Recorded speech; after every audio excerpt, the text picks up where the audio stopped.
नमस्कार।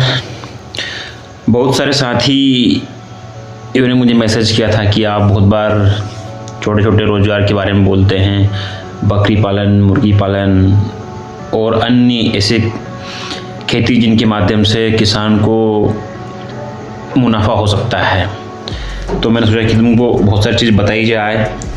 हाँ, ये सच है कि जो छोटे और सीमांत किसान हैं उनको बहुत सारी चीज़ों का, यानी कि जो एडवांस खेती है, ये जो आप अपने ट्रेडिशनल से थोड़ा सा अलग होकर करते हैं तो उसमें फ़ायदा तो है।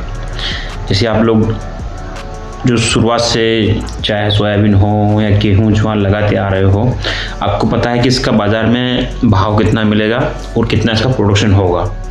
चूँकि प्रोडक्शन भी बहुत ज़्यादा हो जाता है, अच्छा खासा आप उसका देखभाल कर लेते हैं, लेकिन जब बात आती है उसको बेचने की तो कहीं ना कहीं उसका दाम जो है बहुत कम हो जाता है। तो कहने का तात्पर्य ये है कि बहुत बार हम लोग ये जानते हैं कि हमारे दादा परदादा शुरुआत से बकरी पालन, मुर्गी पालन, मछली पालन या बहुत सारे लोग सूअर पालन भी करते हैं, ये करते आ रहे हैं और जिनके लिए उनको कोई ख़ास ट्रेनिंग की आवश्यकता नहीं होती है, ये आप भी जानते हैं। तो क्यों ना ये जो हमारा ट्रेडिशनल नॉलेज है उसे एक अच्छे तरीके से उपयोग किया जाए और अच्छा खासा मुनाफा कमाया जाए। यही चीज़ें हैं। आज यदि आप मुर्गी पालन करते हो या बकरी पालन करते हो तो जितनी आमदनी आप उस छोटे खेत से नहीं ले पाते हैं, उससे कई गुना आमदनी आप बकरी पालन या मुर्गी पालन से ले सकते हैं। कारण ये है क्योंकि आपको खेती में बहुत बार आप मौसम पे निर्भर करते हो। मौसम यदि आपका अच्छा रहा, बारिश अच्छी रही या गर्मी की फसल में आपको बहुत बढ़िया पानी मिल गया तो आपकी फसल अच्छी हो सकती है।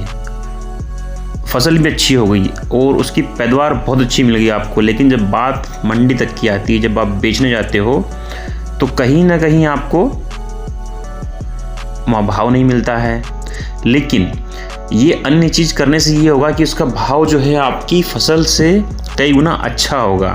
माना कि यदि आपका ज़्यादा प्रोडक्शन भी बकरी में, मुर्गी में होता है, कम से कम भाव भी मिलेगा, लेकिन आपकी फसल से वो कई गुना अच्छा दाम देखी जाएगी। उदाहरण के लिए यदि आपने 4 बकरे पाले हैं अच्छी नस्ल के, चाहे वो बारबरी के हो, सिरोही के हो,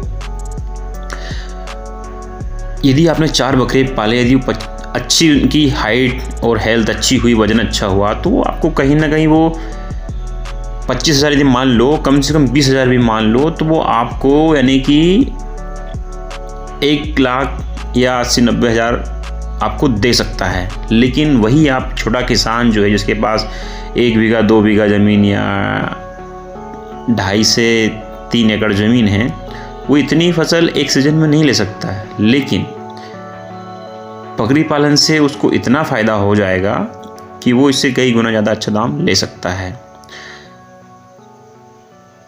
इसको बढ़ावा देने के पीछे कारण ये है कि इसे किसान आसानी से कर सकता है, इसे कोई ज़्यादा खास ट्रेनिंग की ज़रूरत नहीं होती। यदि हाँ उसके पास पर्याप्त मात्रा में ये चीज़ें हैं तो उसको हम थोड़ा वो ट्रेनिंग दे सकते हैं।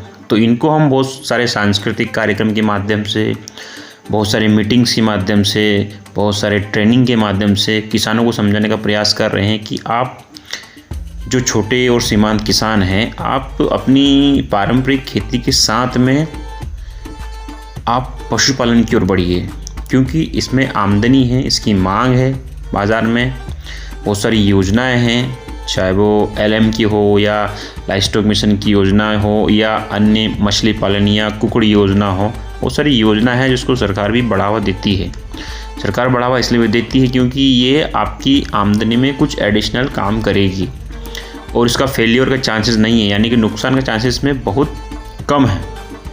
कारण ये है किसी मौसम, हाँ इसमें ये बात है कि कोई बीमारी आती है और आपके जानवर पूरे के पूरे चले जाते हैं, तो उसके लिए हम बेसिक से उसको डीवर्मिंग और टीकाकरण हुआ और प्राथमिक इलाज के लिए चाहे दस्त बुखार जो भी होता है उनके लिए कौन सी टेबलेट देना है, कब कौन सा खाना खिलाना, कितना खिलाना है, कितना चराना है और कैसे उसको रखना है, आदि सारी चीज़ें समय समय पे हम लोग गांव में विज़िट भी करते हैं, देखते हैं कि पशुओं को उन्होंने कैसा रखा है, कितना खाना दे रहे हैं, कौन सा खाना दे रहे हैं।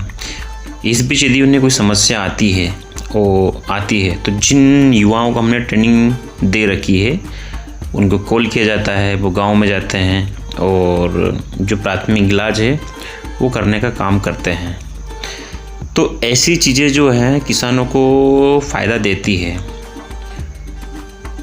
क्योंकि उसके लिए उसको पारंपरिक नॉलेज भी है, पहले से ही पालते आ रहा है, तो हमें इतनी तकलीफ़ नहीं होती है, इतनी कठिनाई नहीं होती है किसानों को समझाने के लिए। लेकिन हाँ, ये बात है कि इस ओर लाने के लिए एक मेहनत तो लगती है, बार बार समझाना, बार बार मोबिलाइज़ करना, ये थोड़ा सा एक कठिन विषय है। तो हमारा तो यही निवेदन है कि आप इसकी ओर बढ़ें और पारंपरिक खेती के साथ में आप पशुपालन का काम करें, जिससे आपको फ़ायदा होगा, मुनाफा होगा। और आप जानते ना कि बकरा मुर्गी एक ऐसी चीज़ है, कभी भी किसी भी समय आपके बुरे वक्त में काम आ सकती है, उसे बेच सकते हैं। बहुत सारे किसान जो हैं भैंस पालन का काम भी करते हैं, तो वो भी बहुत अच्छी चीज़ है जो आपको दूध में काफ़ी सहायक करेगी, लेकिन उसके लिए आपको मेंटेनेंस, उसका खर्चा और बहुत सारी चीज़ें उसमें लगती है। इसलिए हम लोग छोटे सीमांत किसान को हमेशा बकरी और मुर्गी के लिए प्रोत्साहित करते हैं और किसान हमारी बात मानता है।